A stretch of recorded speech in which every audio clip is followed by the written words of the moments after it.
The British Kickboxing Council, an organization I had not previously been aware of, tweeted in the end of March. Today we celebrate hashtag Trans Day of Visibility as our trans inclusion in kickboxing project continues.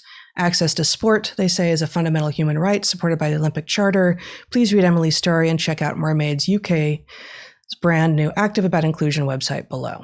So for those of you who don't know, Mermaids UK is an ideological organization that is doing tremendous amount of harm. And of course, they're claiming to be about the new civil rights fight for, trans awareness and inclusion. But it's really quite, I'm just going to use the word again, diabolical, actually.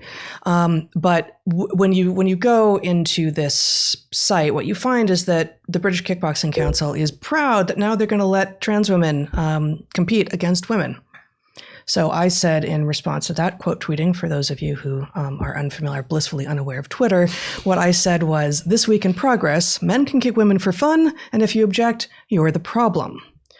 To which someone who is on Twitter as a quote unquote enlightened scientist responds to me, anyone who has been involved in martial arts knows men and women and boys and girls frequently spar together, and learning about inclusion, respect, and fairness are fundamental to this principle.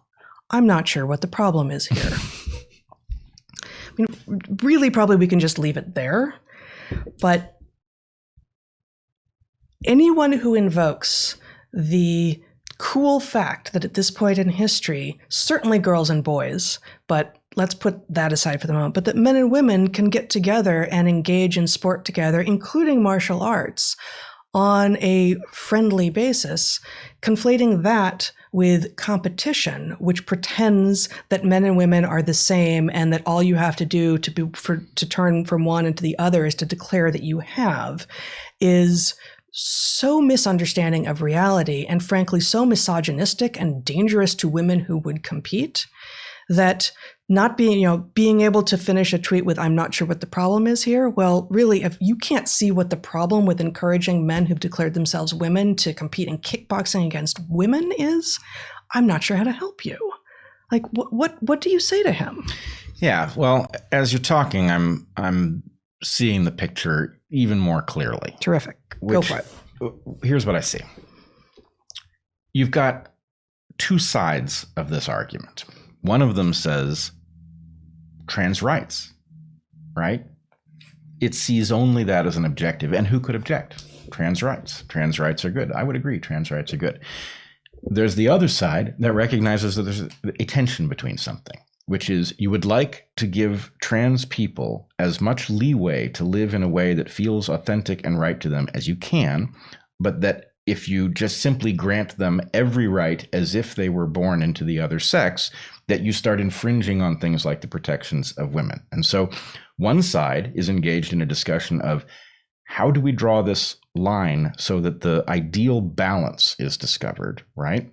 So that we do protect trans people and we do protect women and we do so simultaneously, right?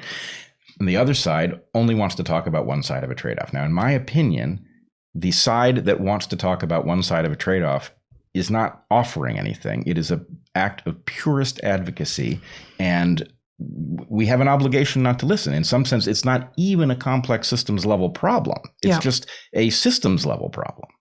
Well, and I agree.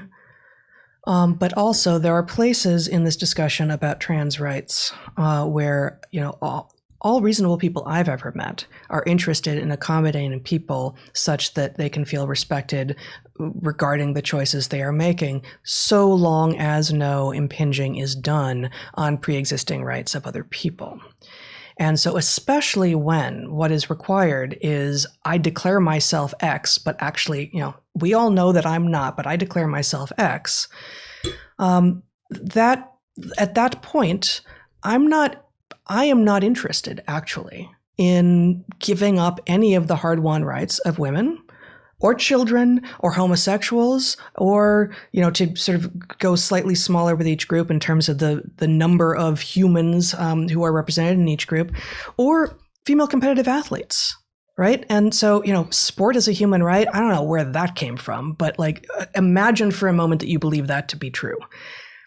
Sport is a human right, which again, I think is an absurd proclamation. But even if you think that's true, that is not the same thing as saying, therefore, anyone can compete against anyone else. If we want to do that and acknowledge that actually we are no longer interested in seeing women win at sport or engage in team play or, be able to be competitive in informal sport, then we make everything unisex and we watch as men win. Yep. That's it.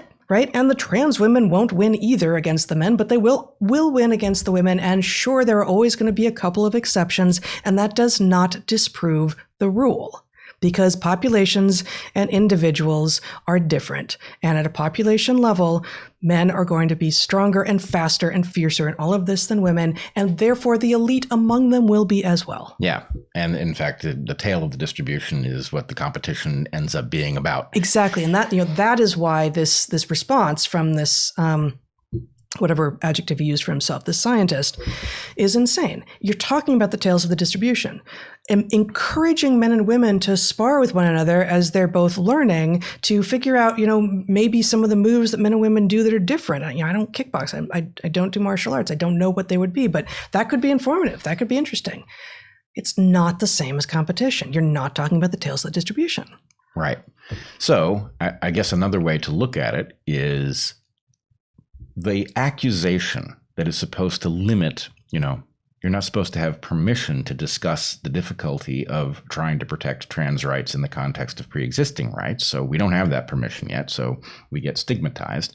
And the stigma is one of bigotry.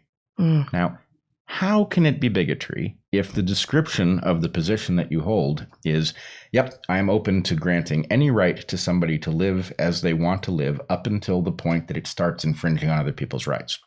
That sounds like a completely non-arbitrary place. It does not sound like anybody trying to deny somebody something, right? It sounds like trying to preserve something. And so, the solution here is that we actually have to stare down the accusation.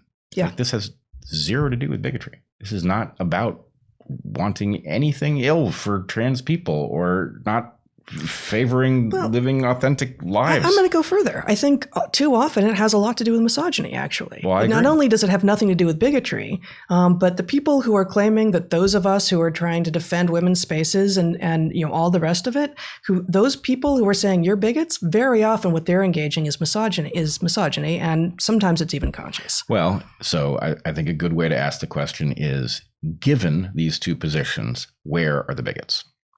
Right? Good. Where are the bigots? And in fact, this has been a theme of recent history because, of course, that was the thing that made the Evergreen story and all of the CRT stuff so difficult for the so-called mainstream press to deal with, was that the bigots were on a side it wasn't used to them being on. And so it decided to pretend they weren't there or that they were on the other side. And that, of course, confused everything. But which side are the bigots on, I think, is a fair question. And when your position is non-arbitrary and is based on preserving pre-existing rights that were hard-won, frankly, that's obviously not motivated by bigotry. You used to say a lot, something about the thing in the package is not the wrapping paper. So what's the exact... The label on the box does not match the contents. Yeah. And so, this is something I used to joke when I was teaching animal behavior for all those many years, that, wouldn't it be easier if the squirrels or the butterflies or the monkeys could talk to us and then we could just ask them. And, if you've ever thought about cultural anthropology and ethnography and what it takes to actually figure out what is true of human behavior, or if you've just ever been a human, really, that we prevaricate all the time. We lie all the time. And so it's actually much easier if you can, as we've also said, turn down the volume and watch what is actually happening. And then if you can if it is an organism that actually communicates, map the conversation onto it or map the explanation of what's going on onto it. If it matches, cool. Very often it won't. And then you have something to explain.